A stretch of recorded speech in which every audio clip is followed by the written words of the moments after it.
비트코인을 끝까지 들고 간다는 말은 생각보다 많은 의미를 담고 있습니다. 단순히 오래 보유한다는 뜻이 아닙니다. 이 말에는 유혹을 견딘다는 의미도 있고 불안을 다룬다는 의미도 있으며 자기 자신과의 약속을 지켜낸다는 의미도 들어 있습니다. 오늘은 비트코인을 언제 사야 하는지에 대한 이야기를 하지 않겠습니다. 얼마에 팔아야 하는지에 대한 이야기도 하지 않겠습니다. 오늘 이 라디오에서 이야기하고 싶은 건 오직 하나입니다.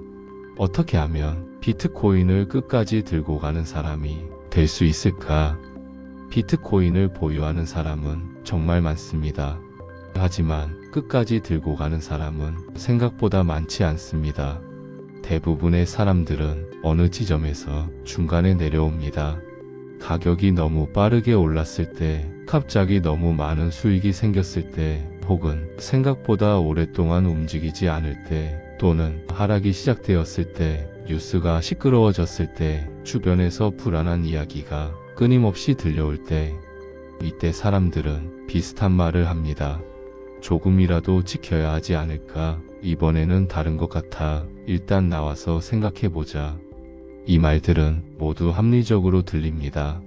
하지만 결과는 대부분 비슷합니다.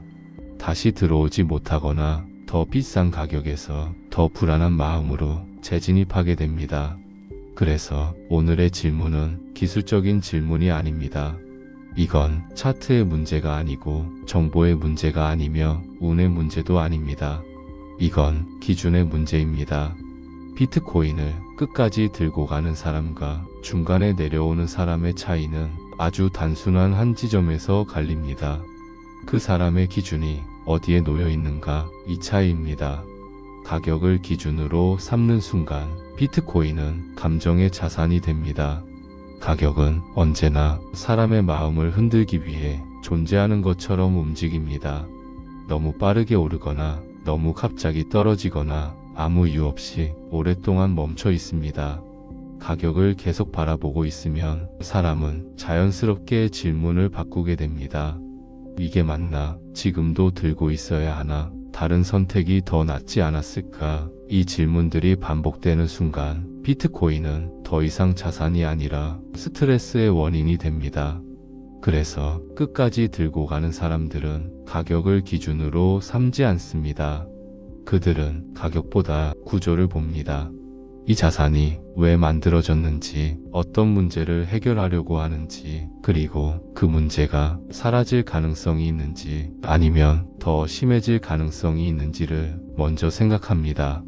이 질문에 대한 답이 크게 달라지지 않는 한 가격은 중요한 기준이 되지 않습니다. 가격은 결과일 뿐입니다. 원인이 아닙니다. 많은 분들이 비트코인을 보유하면서 자주 떠올리는 질문이 있습니다. 이제는 팔아야 할까요? 이 질문 자체가 잘못되었다고 말하고 싶지는 않습니다.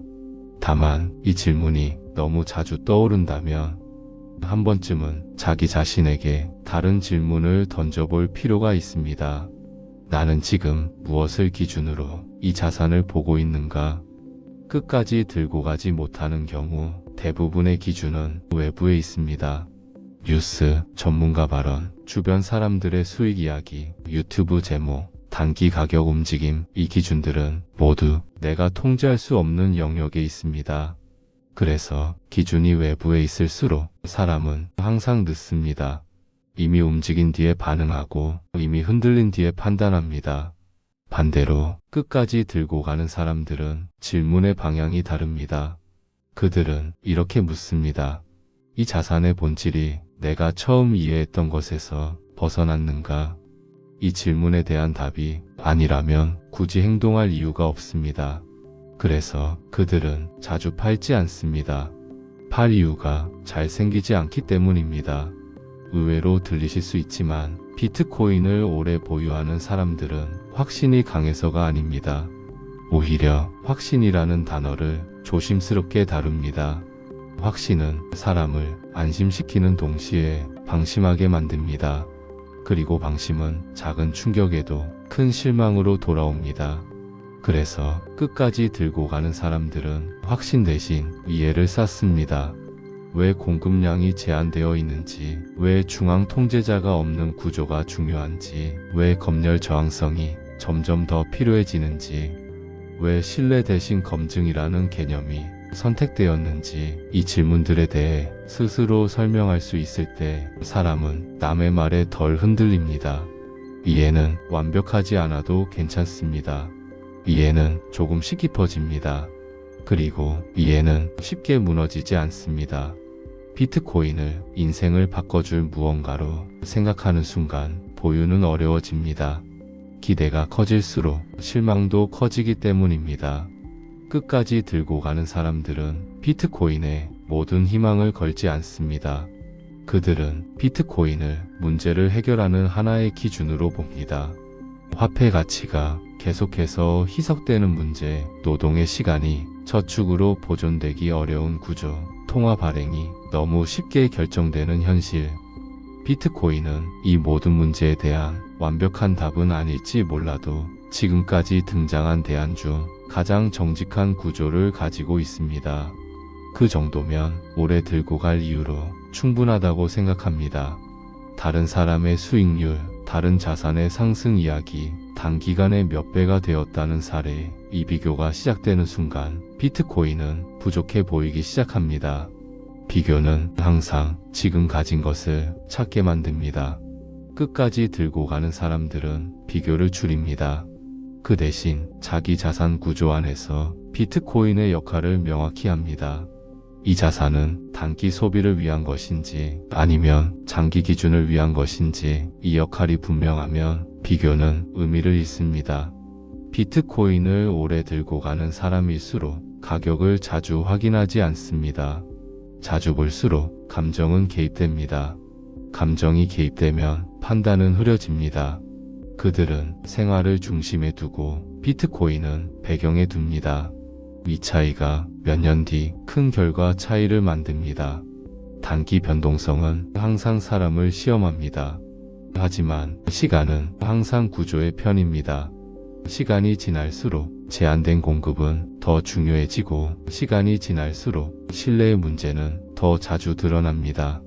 끝까지 들고 가는 사람은 이 사실을 알고 있습니다.